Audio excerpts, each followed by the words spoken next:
The morning sun poured through half-open blinds, streaks of gold cutting across stacks of books that leaned precariously on Dr. Maya Jefferson's desk.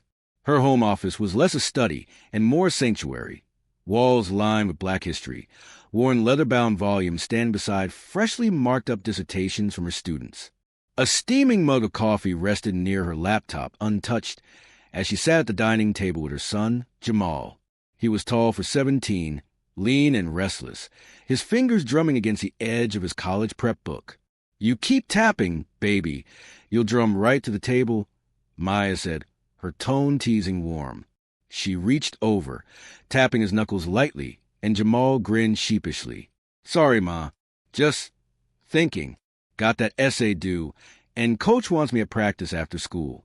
Feels like the world stacked on top of me." Maya looked at him with a quiet smile, the kind that carried history in it. "The world has always been stacked, Jamal. The question is, how do you carry it without letting it crush you?" He paused, letting her words sink in. She watched him, and for a moment, she saw her late husband in the way Jamal's shoulders squared, in the flicker of his eyes when he was thinking hard but refusing to show strain. The ache was always there, but it had dulled into something steady, like a scar you carry without touching every day. After breakfast, she gathered her bag, slipping her lecture notes inside. Outside, the air held that first crisp bite of autumn, and the neighborhood was quiet, save for the sound of leaves scraping across pavement. Neighbors waved from porches as Maya walked her car, her presence radiating calm. She was more than a professor here. She was a figure people trusted, someone who had stood steady through storms. At the university, she moved through the hallways with the ease of someone who belonged yet was constantly reminded that others thought she did not. Students lit up when they saw her, voices echoing, "Professor J!" "Morning, Doc." Their energy was a rhythm of her days, the reason she carried herself so carefully. Every nod, every soft smile she gave was more than kindness. It was armor, a way of saying, "You matter, we matter." In her lecture hall, light filtered through high windows, landing on rows of eager faces. She opened her notes, but hardly needed them. Today's lesson was on the Reconstruction era, the fragile promise of freedom and the relentless backlash that followed. She spoke not with theatrics, but with conviction, her voice steady, intimate even in a room of 200. Students leaned forward, scribbling notes, some recording. Her teaching was less about dates and more about truths, the way history lived inside their own skin. "You must understand," she told them, pausing to let her eyes sweep across the hall, "that every time progress has been made in this country, there's always been a hand pulling it back. That tug of war, that's our history.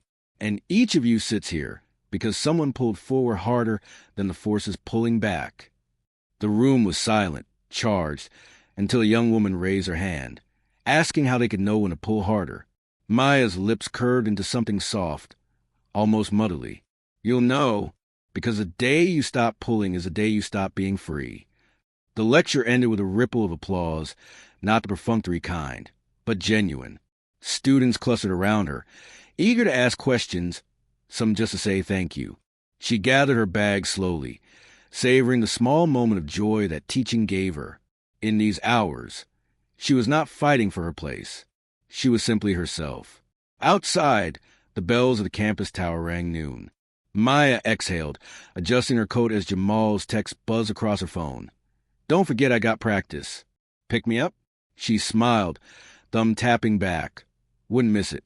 As she walked across campus, a few colleagues nodded stiffly, polite smiles that never reached their eyes. She was used to it, the quiet exclusion. But today, the air seemed different, thicker, charged with something unspoken. Somewhere behind the brightness of student laughter and autumn sunlight, shadows were gathering, waiting. The afternoon light bled across the campus in amber tones, stretching long shadows over the brick walkways. Students spilled out of buildings, laughter and chatter bouncing against the old oak trees that lined the quad. Maya carried her bag close to her side, her steps unhurried but precise, each one echoing with the grace of someone who had learned to move carefully in spaces that weren't built for her. The university stood like a monument to tradition, its stone columns and plaques celebrating donors with names carved deep into the marble, names that whispered legacies of wealth, land, and power. Behind facade of progress, it was a place where whispers traveled faster than facts, and where Maya's presence, so tolerated, was still viewed by some as an intrusion. Inside the faculty lounge, the air felt different. The faint aroma of burnt coffee mingled with the low murmur of conversation. A cluster of professors sat around a polished oak table, their laughter cutting short when Maya entered. She offered a soft nod, a polite greeting, her voice even, "Afternoon." The silence that followed was not hostile, but heavy, a quiet dismissal cloaked in civility. One professor, a tall man with wire-rimmed glasses, shifted in his seat before speaking to the group as though she hadn't spoken. Maya's gaze held steady, unbothered on the surface, though she felt the sting settle like cold air against her skin. She moved to the counter, pouring herself coffee, the sound of liquid hitting the cup loud in the stillness. Professor Jefferson, a voice broke through, Dean Robert Langford, stepping into the room. His smile was wide, polished, practiced, the kind that revealed teeth but concealed intent. "I trust the lecture went well this morning?" "It did," Maya replied, keeping her tone measured. Students were engaged. "I'm sure," he said lightly, as if humoring her. His gaze lingered a second too long, before flicking toward the others, who returned his smile with subtle nods. "I've been meaning to discuss some concerns. Perhaps we can schedule time next week." "Concerns?" she asked, brow arched just slightly. "Nothing urgent," he said quickly, brushing away with a wave of his hand. "Just feedback. You know how important it is to maintain balance in our curriculum." She didn't respond immediately. His words, "maintain balance," sat between them like a stone dropped into still water. She knew what they meant. She had heard them before. That evening, she walked into her lecture hall again, the room buzzing with anticipation. Students filled every seat, some perched on the stairs, notebooks ready. The energy was alive, expectant. Maya adjusted her glasses, setting her notes on the podium, when the doors at the back creaked open. Carter Briggs entered like he owned the room, because in some ways he did. His father's money had paid for the new athletic center. His name was on donor lists. His arrogance carried the weight of inheritance, not achievement. He strode down the aisle, ignoring the shuffle of disapproving murmurs, and stood at the front beside Maya, smirking. "This is my topic," he announced loudly, addressing the class instead of her. "Professor Jefferson took it from me." The room stilled. Maya turned to him, her voice low, calm, carrying across the space with quiet authority. "Mr. Briggs, this is my lecture. Please take your seat." But Carter didn't move. His jaw tightened, and the smugness in his eyes gleamed with challenge. "You can't just—" He cut himself off, pulling out his phone, typing furiously. Within minutes, 2 campus security officers appeared at the doorway, their presence drawing gasps from students. One of the officers stepped forward. "Professor Jefferson, we've been asked to escort you from the classroom."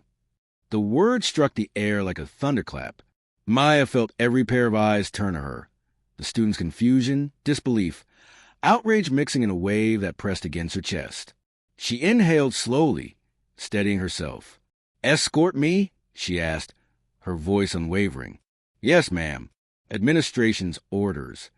The students erupted in protest. "This is wrong." She didn't do anything. Phones lifted into the air, cameras flashing red lights. The hum of recording filled the hall. Maya gathered her notes with deliberate slowness, sliding them into her bag. Her hands did not shake. She turned once to her students, her gaze holding theirs, anchoring them in the storm. Then, without a word, she walked between the officers, her back straight, her silence louder than any protest she could have spoken. As the door shut behind her, Carter slid behind the podium, grinning, his voice filling the space she had been forced to leave. The students' outrage swelled. The recording lights burned brighter, and the air carried the sharp scent of betrayal. Maya's heels clicked against a marble hallway, each step echoing not defeat, but resolve. She had been here before. She knew this game, and though they believed they had silenced her, she understood something they did not. Every injustice witnessed becomes a seed, and seeds always grow.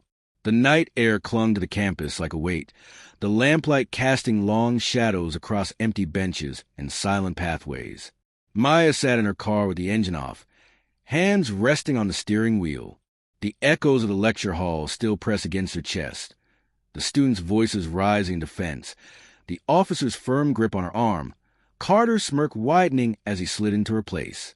She stared at her reflection in the rear-view mirror, her face calm but her eyes betraying the storm beneath.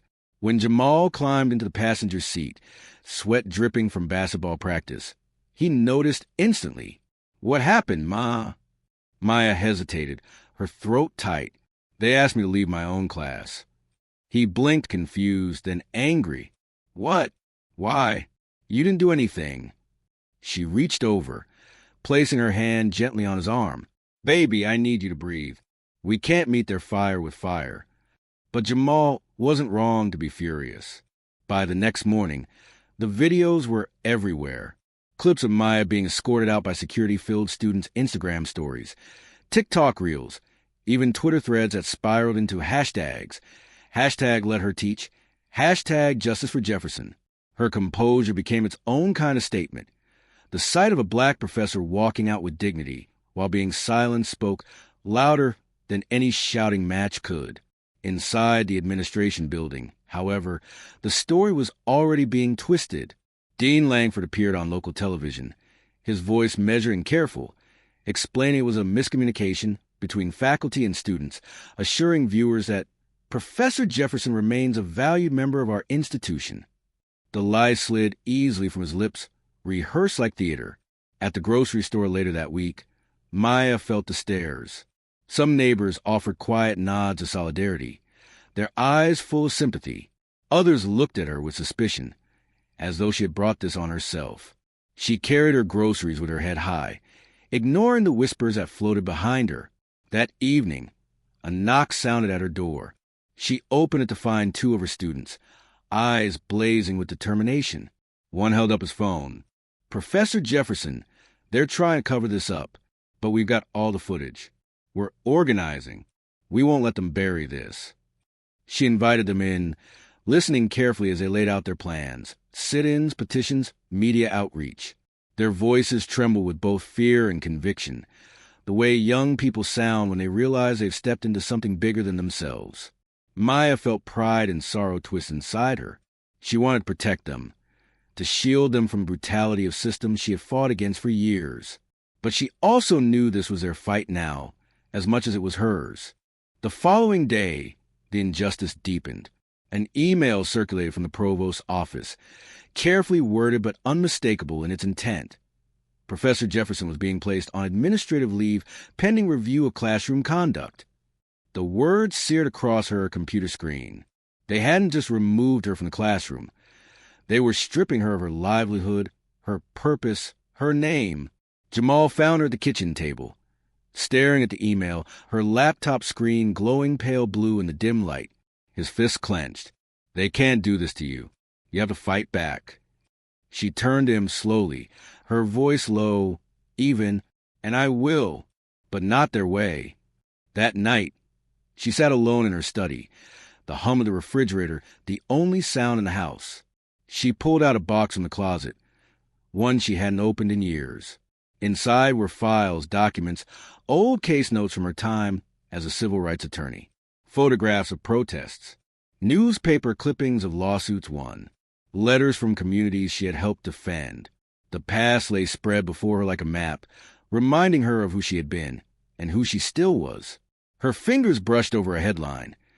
Attorney Maya Jefferson shuts down discriminatory school board policy. She felt something ignite in her chest, not anger, but resolve. They thought they had cornered a professor. What they had forgotten, what they had never truly known, was that before she stood behind a podium, she had stood in courtrooms, dismantling men far more dangerous than them. And if they wanted to fight, she knew exactly how to wage it. The house was quiet except for the low hum of the ceiling fan. Jamal sat at the kitchen counter, textbooks spread before him, though his eyes weren't on the pages. He watched his mother move with deliberate calm, setting a teapot on the stove, her silhouette framed by the dim light over the sink. She hadn't spoken much since the email announcing her suspension. Silence clung to her, heavy but not empty. It was a silence of calculation. Finally, Jamal couldn't hold it in. "Why are you just taking this, Ma? You didn't do anything. You should be out there shouting, protesting, making them see what they did." His voice cracked with the urgency of youth, the raw need to fight fire with fire. Maya turned, her gaze steady, her voice low but cutting through the air like glass. "Do you think they don't want you to shout? Do you know how easy it would be for them to point a finger and say, 'See? Angry, unfit, unprofessional? They've written the script, Jamal. They're just waiting for me to play my part.'" He stared at her, chest heaving. "Then what do we do? Just sit here?" She set 2 mugs on the counter, pouring steaming tea into both. She pushed one toward him, and then reached for the box she'd pulled from her study the night before. She opened it with care, like unveiling something sacred. Inside lay folders thick with papers, manila edges frayed with time, clippings yellowed with age, letters typed on fading letterhead. She placed one on the counter in front of him. Jamal glanced down at the headline, "Jefferson wins landmark case against discriminatory housing policy."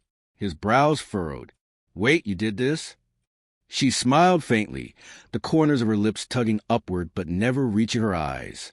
Before I decided you needed stability more than I needed to fight battles every day in court, I was a civil rights attorney.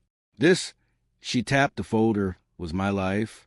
Jamal flipped through the papers, wide-eyed, photographs of her standing outside courthouses, arm in arm with clients, newspaper columns praising her strategy, court filings marked with her signature. She looked younger in the pictures, but the fire in her eyes was unmistakable. "Why didn't you ever tell me?"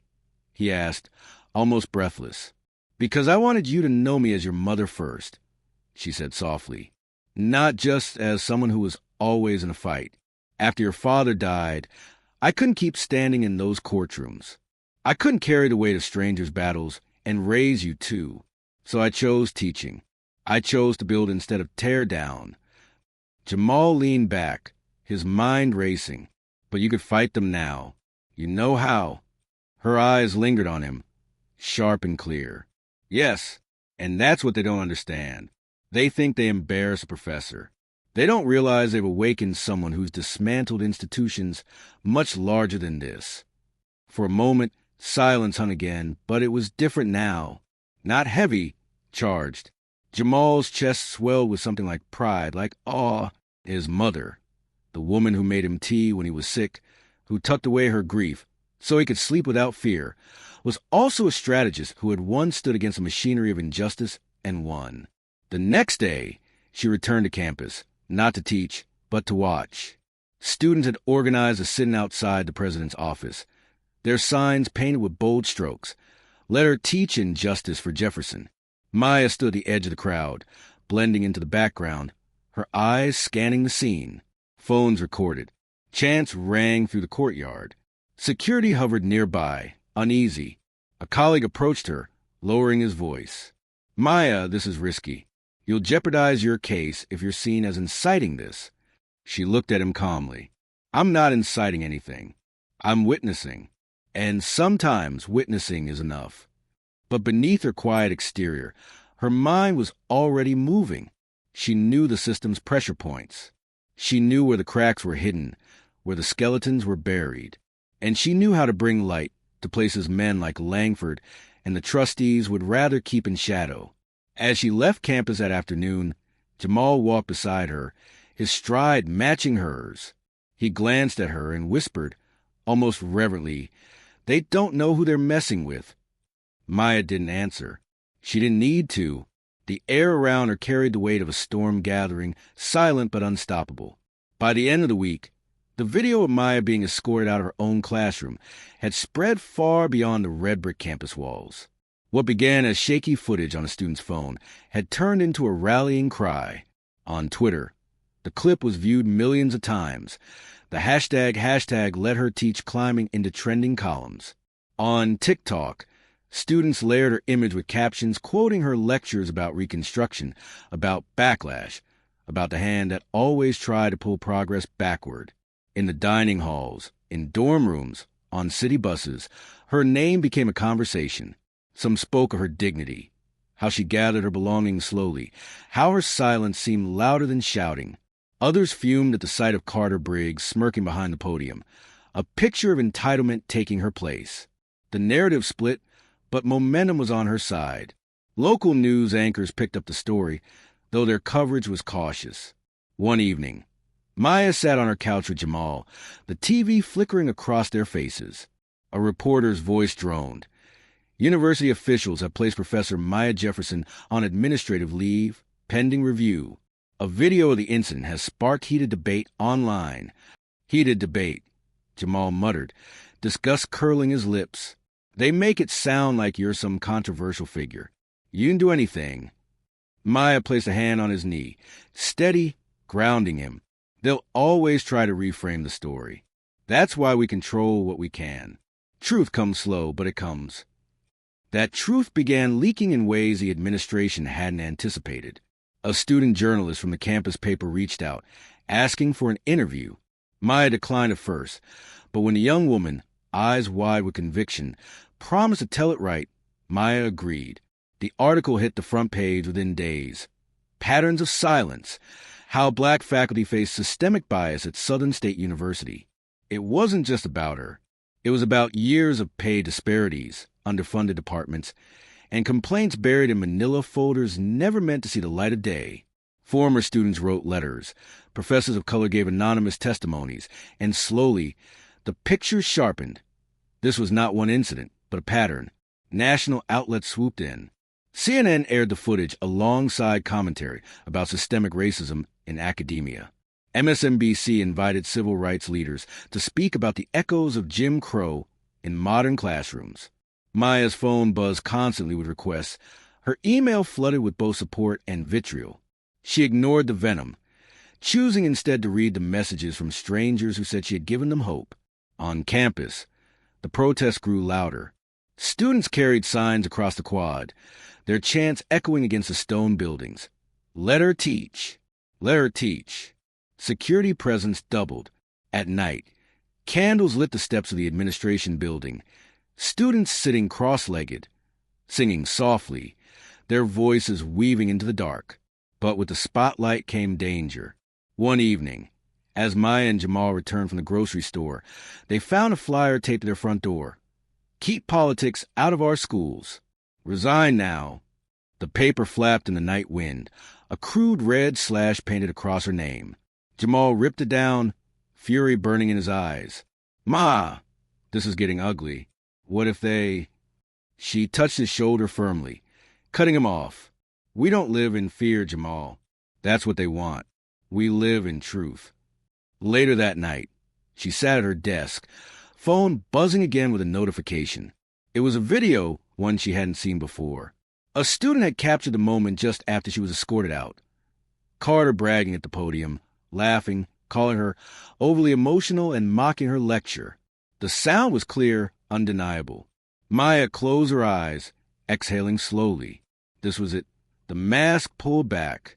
The arrogance, the entitlement, caught on camera for the world to see. She forwarded it to an old contact from her attorney days, a journalist who had once trusted her with evidence no one else would touch. Within hours, it was online, not buried in the student's feed, but splashed across national headlines. White student replaces black professor in her own class. Mocking footage emerges. By morning, the university board was in panic.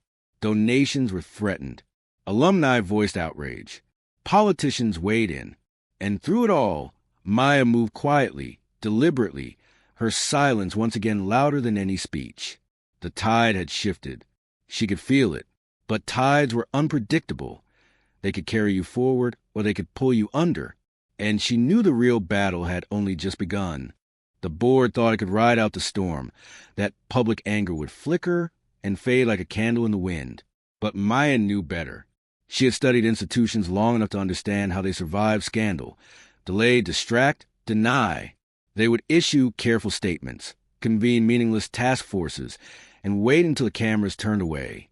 She had no intention of letting them wait her out. Her living room became a war room. The dining table was buried in papers. Emails from students who had filed discrimination complaints that went nowhere, records of pay disparities between black and white faculty, budget reports showing her department slashed while others flourished.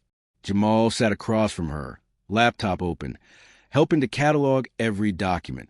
He looked up, astonished. "Ma, this isn't just about you. This is years of them doing the same thing to everyone." She nodded, her eyes sharp. "Exactly.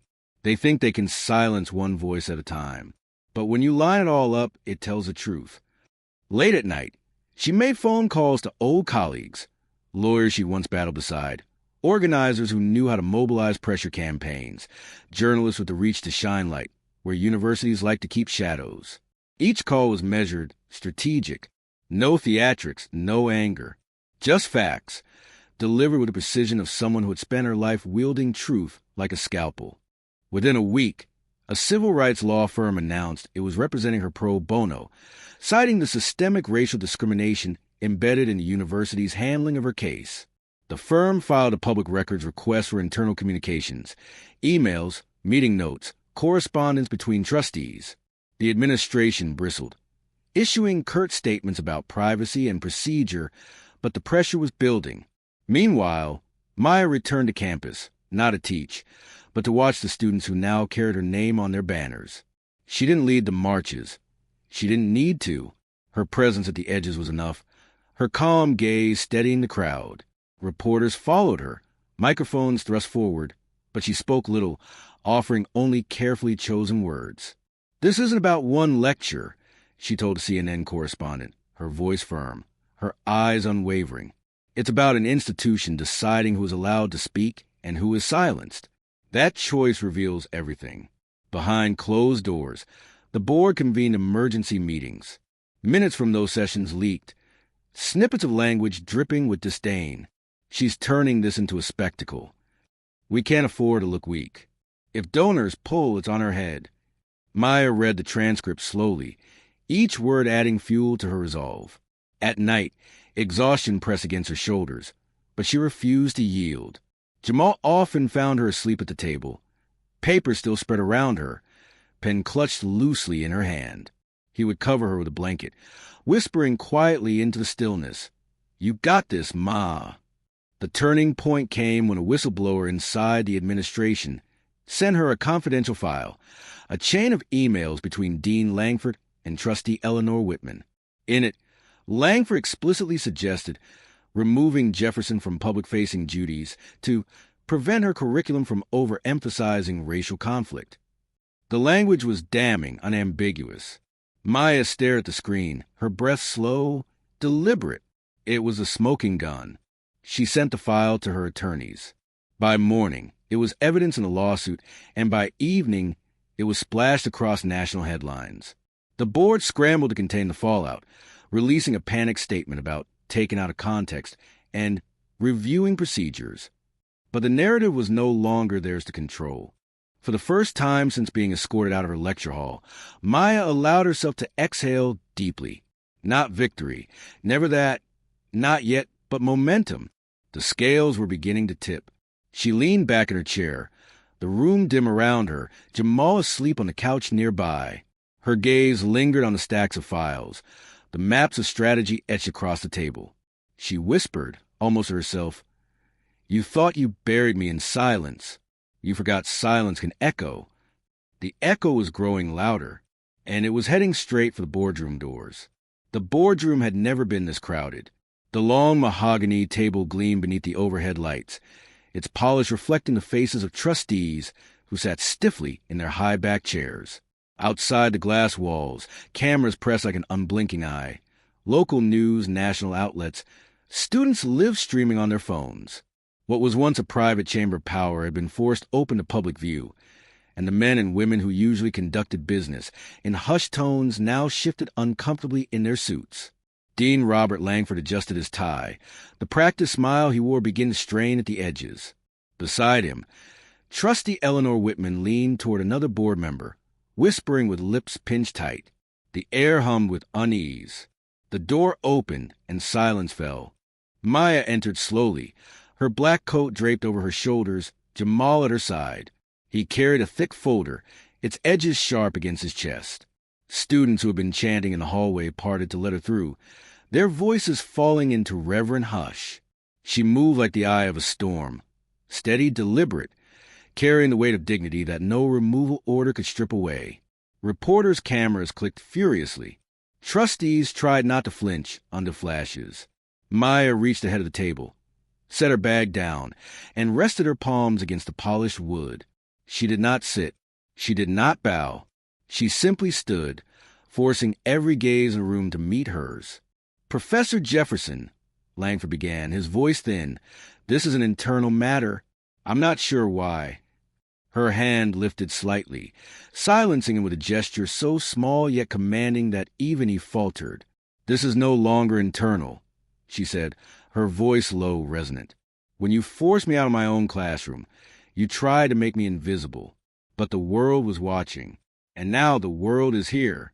She nodded to Jamal, who placed a folder on the table and slid it open.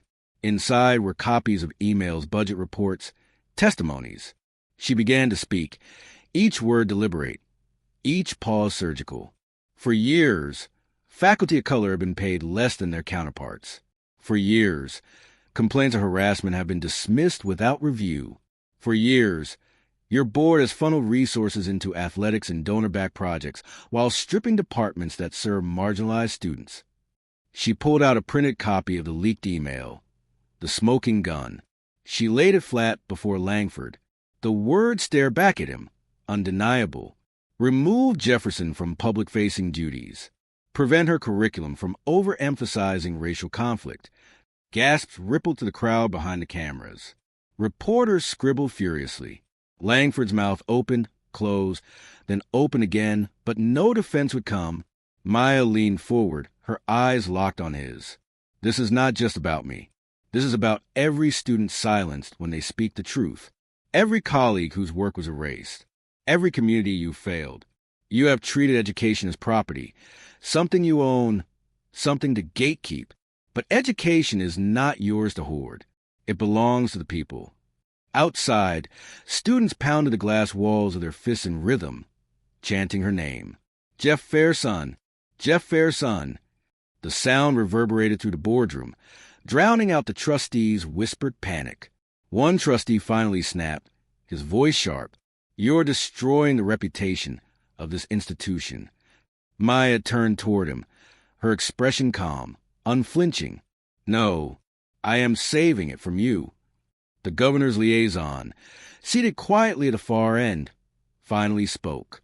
"Given the evidence presented in the public response, an independent investigation will begin immediately, effective today." The words landed like a gavel. Some trustees slumped in their chairs. Others exchanged frantic glances.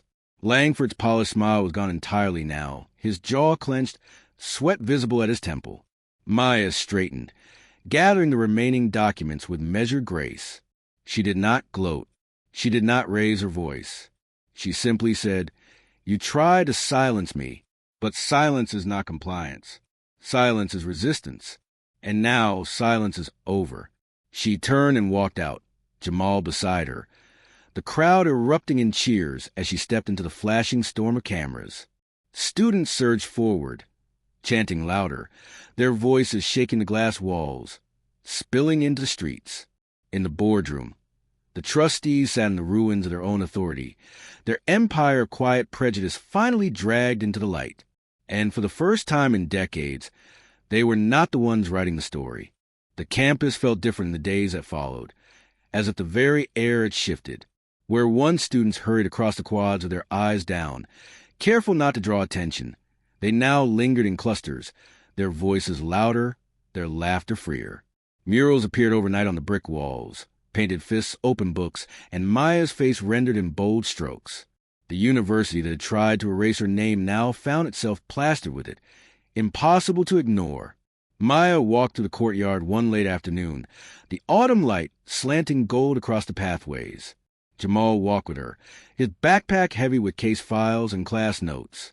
Students waved as she passed, some shy, some bold, all carrying the kind of reverence usually reserved for legends.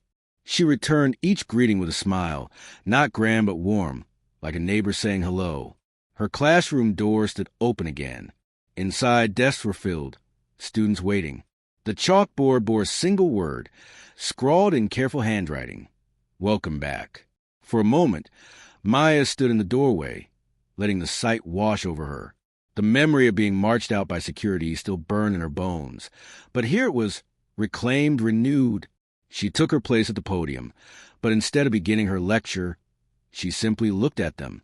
"You don't know how powerful you are," she told them softly. "The truth is, institutions are not walls and buildings. They are us. They only survive when we forget that." You reminded them. Don't ever stop. The students nodded, some wiping at their eyes, others scribbling down her words as if they were scripture. Outside the university, the storm she had ignited kept growing. The governor's investigation widened, uncovering decades of corruption and inequity in faculty hiring and funding. Langford resigned under pressure, his name soon removed from the administrative hall that once bore it. A new interim board was appointed, one that included student and community representatives for the first time in the school's history. Maya never once claimed victory. She knew too well that systems could heal just enough to survive, that those in power learned to mask their prejudice behind new language. But she also knew something had changed, something deeper than policy. She had shown them that dignity could not be forced out of a classroom, that truth could sit in the very chair they tried to take away. One evening, she sat on her porch with Jamal, the cicadas humming in the twilight. He leaned against the railing, flipping through notes for his next column. "You realize," he said with a grin, "they'll be telling your story here for years." Maya sipped her tea, the steam curling in the fading light. "It's not my story anymore," she replied. "It's theirs now. The students. The ones who keep walking in, even when the doors try to shut on them." She fell silent, listening to the laughter of children playing down the street, the distant hum of life carrying on. For the first time in weeks, her chest loosened. Not relief, something fuller. A quiet sense that even in the face of all she had lost, she had given them something they could not take back. As the night deepened, a single light remained glowing in her study window. Inside, a new lecture was being written, not about her ordeal, but about the history of resistance, the power of voice, the legacy of truth. Because Maya understood now what her students already knew. The lesson was no longer confined to classroom. It lived in the streets, in the chants, in the hearts of every person who refused to be invisible. And as the wind rustled the trees above her porch, carrying the echo of those chants through the town, she closed her eyes and let it wash over her. A hymn, a promise, a reminder that silence had finally been broken.